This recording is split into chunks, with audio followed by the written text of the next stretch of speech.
Hi everyone, this is a short screencast for CIMA E2 covering BPP Mixed Bank 7.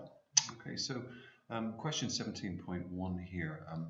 We have a company entering into some form of agreement with Company Z to manufacture, distribute Company Z's product. And you'll note that the brand name is retained. Okay, so that's the first one. We're just trying to clarify what type of arrangement that is. Second area here, Company B, we've got workers working from home using IT. Most don't have employment contracts, so I don't think that point's overly relevant here. Third one here, we have some form of temporary arrangement, possibly some sort of project arrangement whereby this particular company, Company C, is doing some sort of confidential or research and development work. Okay, so what we're required to do is really match these areas with the three paragraphs above. So what I've done here is just give you a quick definition. A consortium, certainly short term and generally associated with some sort of project work. You know, a franchise, we've got to understand that enables the franchisor to retain control of the brand, and that word was used up above, and indeed the marketing too. Virtual network, I think we should be fairly sort of familiar with that term. Certainly no sort of physical assets, or indeed few assets at all, and relying on IT and IS. So with this first one here, it's clear to us, I hope, that you know, with that retention of the brand name and indeed most likely that all of the marketing, essentially that is or has to be some form of franchise. So Company A, that is answer B for franchise, or retaining control of the brand and marketing. Okay, Company B, we've got the individuals working from home. So there's the key point, obviously doing or using information technology. As I say, I'm not sure about the employment contract there, but effectively we've got people using IT and IS working in sort of dispersed locations, dispersed geographically, and really that has to be C, yeah, a virtual network, you know, relying on IT and IS. So Company B is C. And Company C has got to be there, therefore A. It really is some sort of short-term temporary arrangement and generally associated with the project work. Yeah, so B, C, and A for that one. Okay, 17.2. A little bit of a play on words here. You've really got to make sure that you have your understanding right. And the sort of requirement here, they're really talking about you know, an element of any government's sort of macroeconomic policy, and something called import substitution. Yeah. Now, what we need to be clear on there, what exactly that mean? Well, it means really making it less attractive. In other words, trying to lessen the impact of imports, certainly being more self-sufficient as an economic sort of entity. Okay, so that's what we're looking for in the answers down below. So let's just look one by one. The first one here says that the government is reducing import taxes to make imports more attractive. Now that can't be relevant because we're looking to make them less attractive. Okay. Second one here, reducing import taxes to make exports more attractive. It doesn't really seem relevant to us either. This fourth one here talks about substitute products, not really a sort of a policy that you would see governments employing, although I guess logically it sort of does make sense, this idea of we're trying to replace the products that are being imported with another products, another set of products.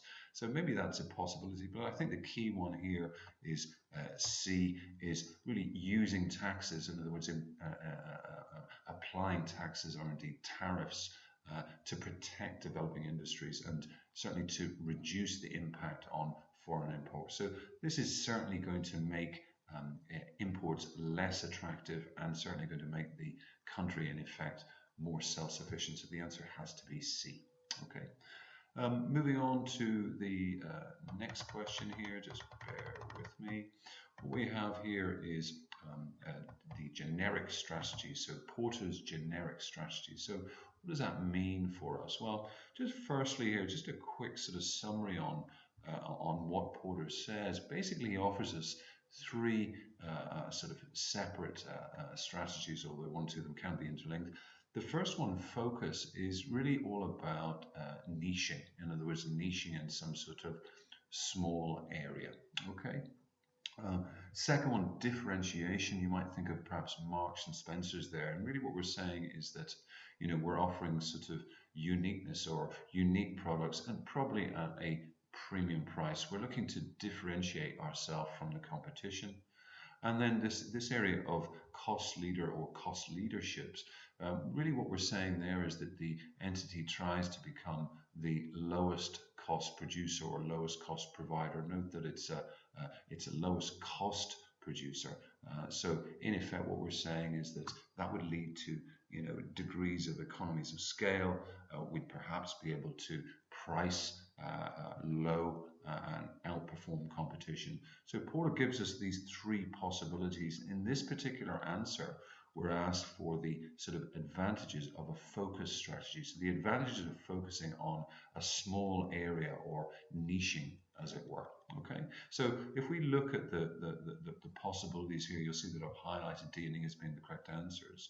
But in terms of economies of scale, really what we're saying there is spreading our costs over a very, very large number of units. And really that would be seen as a disadvantage of a focus strategy, because really a focus strategy, as we've said, we're talking about a fairly small area. So I wouldn't have thought that economies of scale would be associated with a focus strategy for that reason. Okay.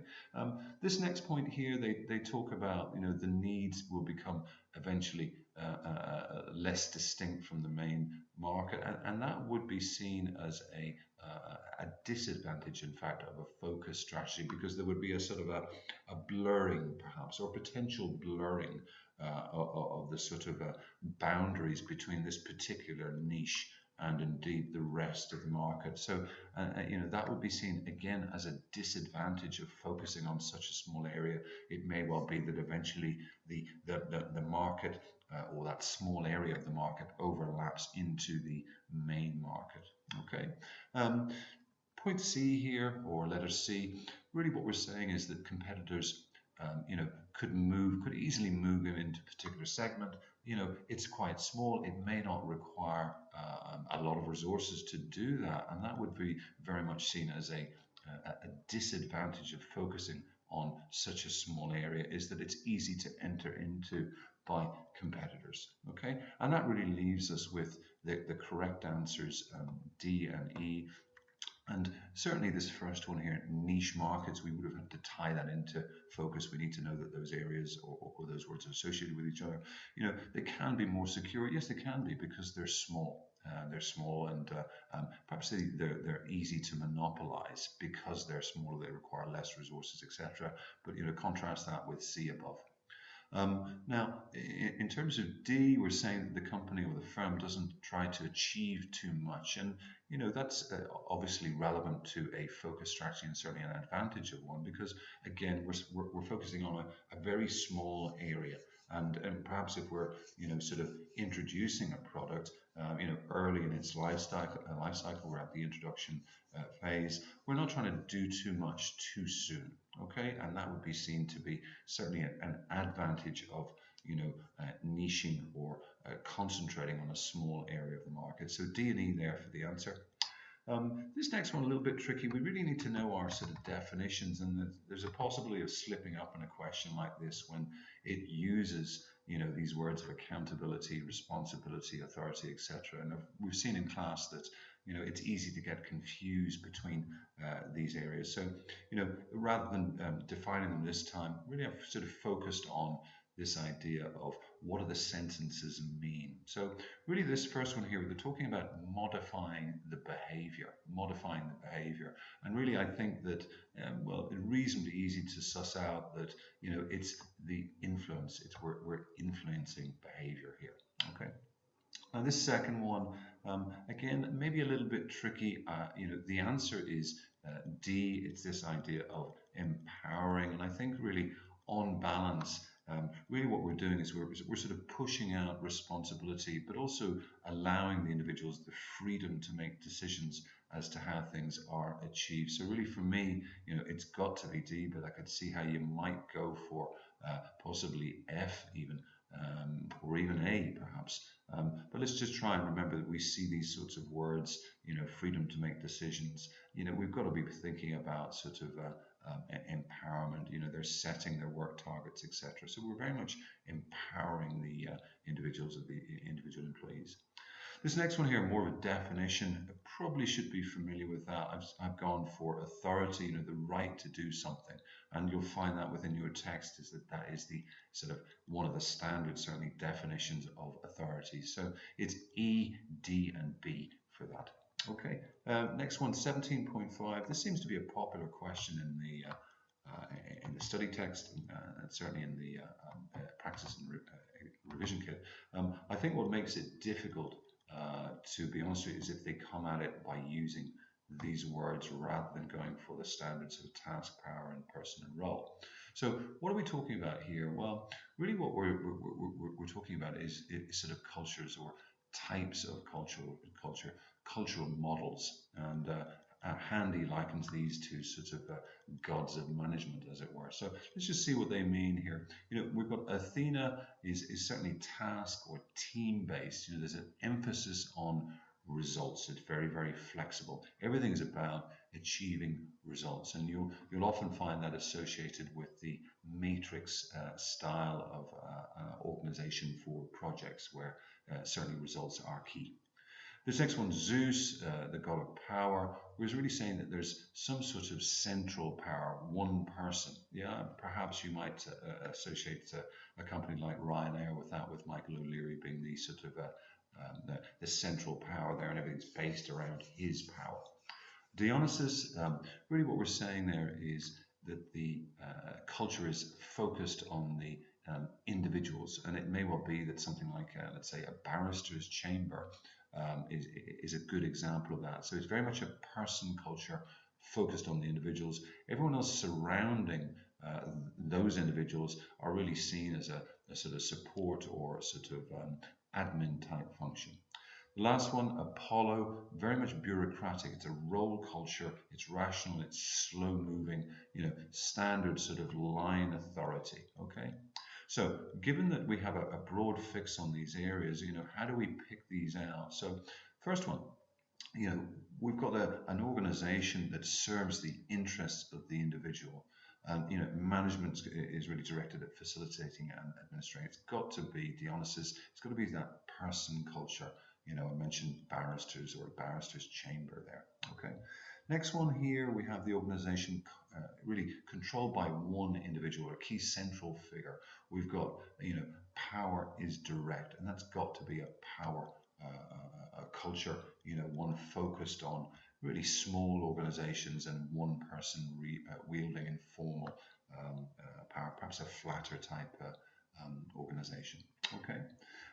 Next one here, we talk about management being directed at outputs, and that seems to me to be focused on the job, getting the job done. They do mention projects here, team-based, flexible, etc. So really, where we see that, emphasis on the job, it has to be tasks, so it has to be Athena. Okay, and really the last one, the sort of the rational side there, really we're talking about a role. They even mentioned the word bureaucracy, so really we're thinking about Apollo, certainly stable and slow changing authority based on position and function. So D is relevant there. So CBAD, the answer there for you. Okay. Moving on to our next question here. Bear with me 1 second. So this next one, what do we have? We really have this sort of grid, and it's Thomas's grid. You may remember him from your studies, and really what we're required to do is just slot in the relevant sort of headings based on our knowledge of Thomas's sort of approaches, and hopefully you'll remember from your studies. If I can just get this back for you, bear with me 1 second. Hopefully, in terms of Thomas's grid, Yeah, really, all that we're talking about is this idea of you know where we're trying to resolve conflict. Even how does the individual or the individuals, how do they see concern for themselves, or indeed concern for others? Yeah, concern for themselves or concern for others. Other ways that you could look at that is probably assertiveness. Yeah, in other words, concern for self, or cooperation, a concern for others.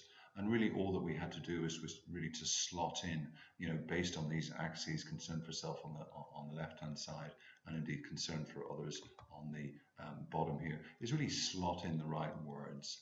So, just giving you a sort of an example here, if we have particularly high sort of concern for self and very low concern for others, then certainly forcing would be relevant, forcing or competing. So forcing is the right one there. This one here, we have basically low concern for self and low concern for others. So a little bit sort of avoidance there, head in the sand. Okay, not particularly useful at all. Now, sort of draw your attention to these two here, and this is sort of highlighted within your text as being the sort of the optimum solution, although they do suggest that this can be seen, i.e. compromise can be seen as the optimum solution, but this is really the one that they want you to sort of plump for. And as you will see, this is a high concern for others, and indeed a high concern for self. Maybe quite difficult in practice to achieve that, but certainly we have to follow what the text says, and this would be seen generally as the optimum solution, perhaps followed closely by compromise. Okay, so in terms of slotting those in, these words I think are reasonably easy to understand. I think the thing that we need to remember from the text is just these axes. Concern for self, concern for others. We're either looking at assertiveness or cooperation. Okay. Moving on from there, we have the Health and Safety and Work Act here. Again, a little bit of a tricky question, not a tricky area to sort of lecture in or even to discuss really, but they're playing on words here. So watch out for these types of questions in the exam. What we're saying here is that under Health and Safety and Work Act, we're talking about risk assessments. We really just had to know that, carrying out risk assessments, at least once is probably not good enough. They have to be continuous. So that is in fact false. Okay. Again, this one, it's a little bit of a play on words. You would think, so introducing controls to prevent risks sort of sounds okay, but I guess the issue that we have is that we cannot actually prevent risk. We can only reduce risks. We can only reduce risks. So that again was false. Okay, so the first two false, just really based on plays on words. So do ensure that you read the questions very, very carefully. Okay, but sometimes you may well have to take a punt.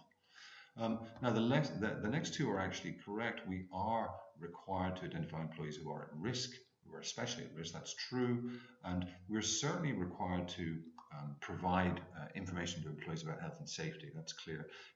Do remember that in relation to health and safety at work, I mean the employer's sort of broad requirement is to provide a healthy working environment, or a healthy and safe working environment. And the employee's main sort of duty is really to sort of to take care. In other words, to take care at work. Okay, so a little bit of a play on words with that one. Next one here, again, this is I think this is one of the more difficult questions, and in fact, I believe there's an error in this one.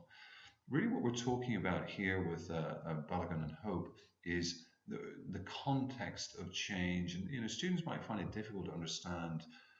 What does that mean? What does the context of change mean? And essentially, what it means, as I've said here on the left-hand side, it's sort of, really the setting, the organizational setting. In other words, the sort of link between the organizational setting or the circumstances, perhaps, that the individual company finds itself in, and change, this idea of change. And we know that change is a new introduction in the E2 syllabus for good reason. I think change affects all businesses, but also it's very difficult to facilitate change. So this is one of these questions where I think that rote learning is the only way forward, notwithstanding, as I've said, that there is an error in this question.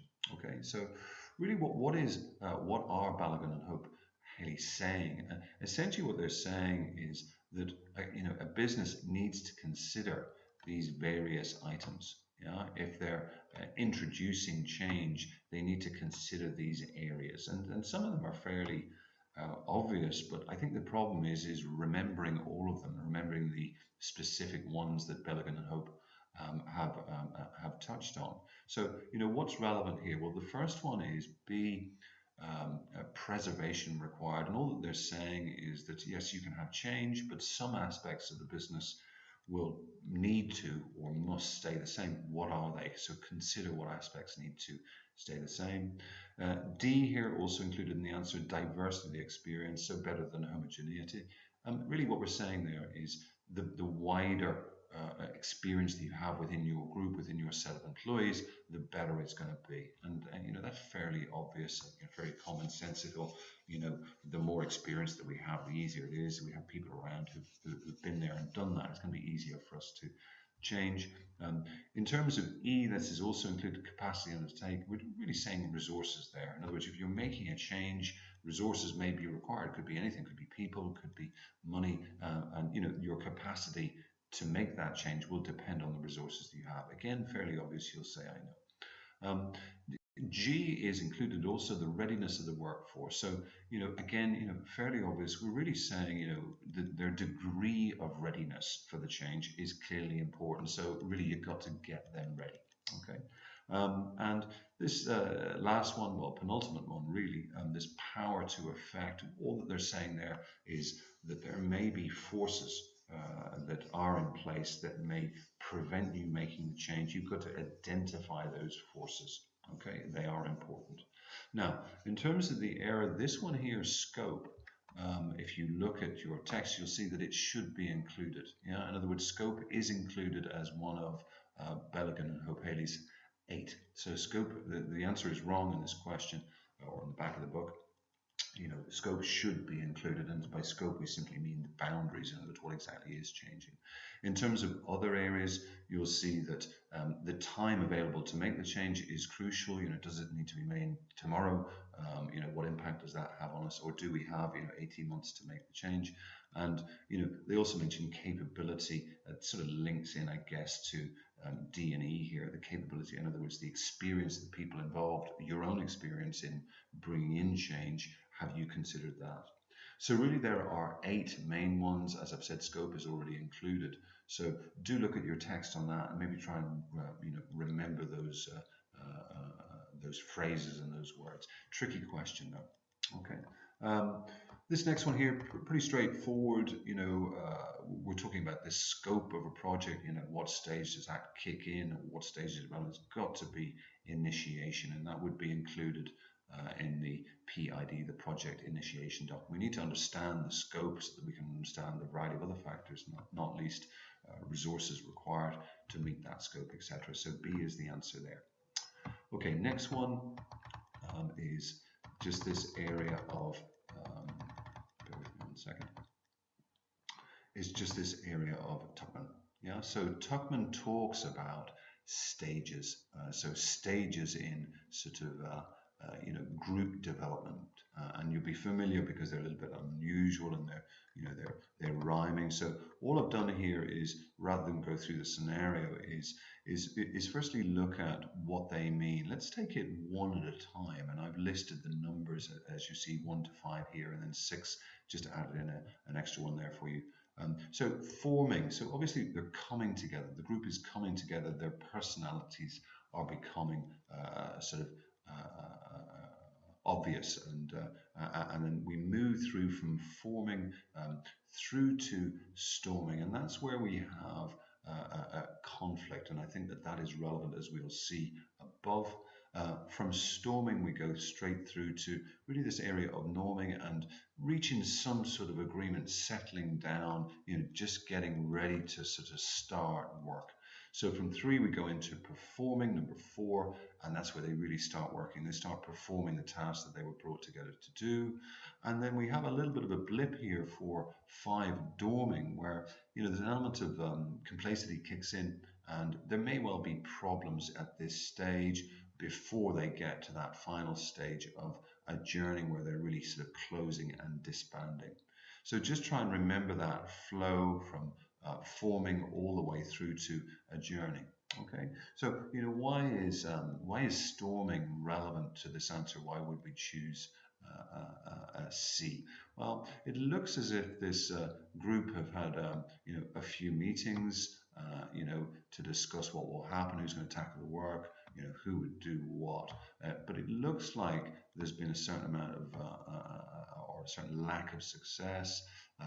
The group members are sort of putting together some sort of ideas, but they're disagreeing. Okay, so they haven't really got down to business as yet.